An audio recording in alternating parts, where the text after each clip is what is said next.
Hi, Jamie, it's Kyle.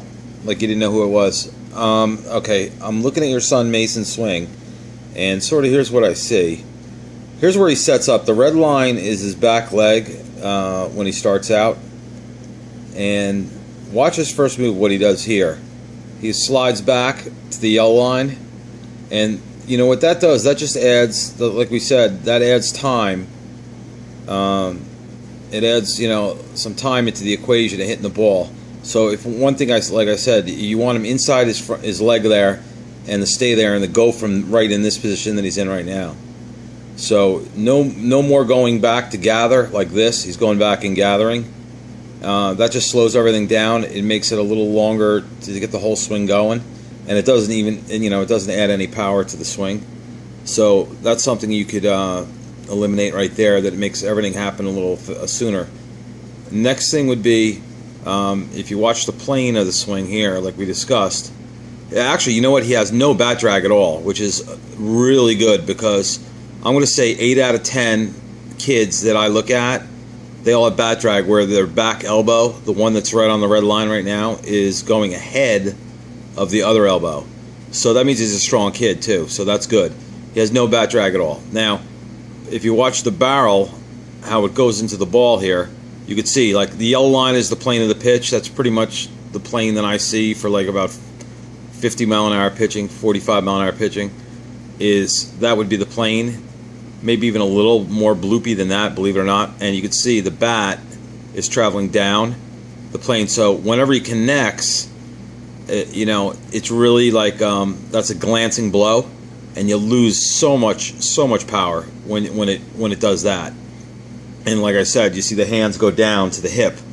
The front elbow is not staying up. Now, what's causing all this? That's really the $1 million question.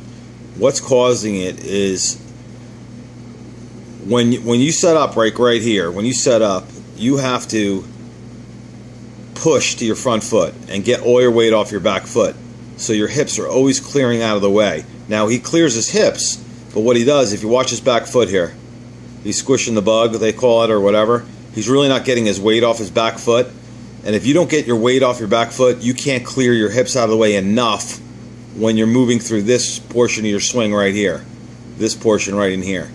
So, and when you can't move it out of the way enough, the swing happens later. Like it'll happen later than sooner, and you don't want it to happen later than sooner. You want the speed of the bat to happen. It should be right here. If I could show you another kid who's a really good player. I was trying to get a Major League baseball swing on here, but this right in here where it's moving is it should be, the bat should be moving down then up, and he's sort of going handle to the ball.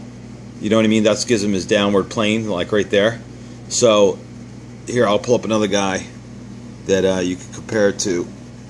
Here, compare it to. Give you another guy. This kid's a really good hitter. His name is Metz.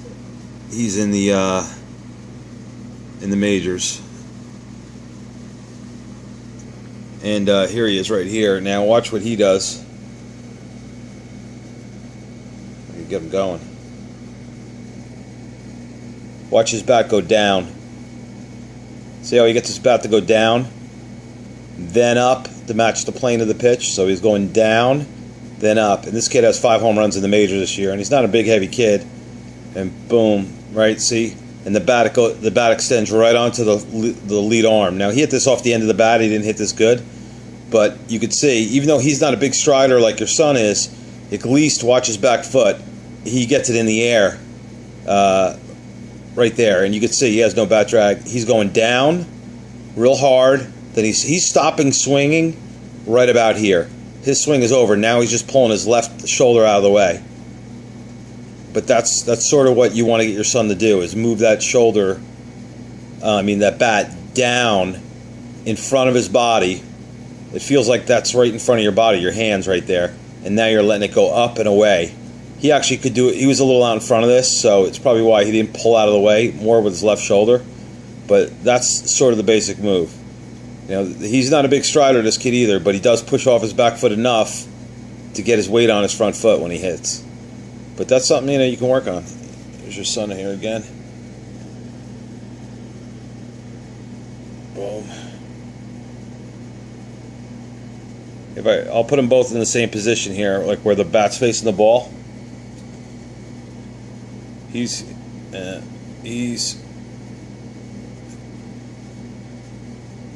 right there's his bat almost flat, and here's Metz's bat almost flat.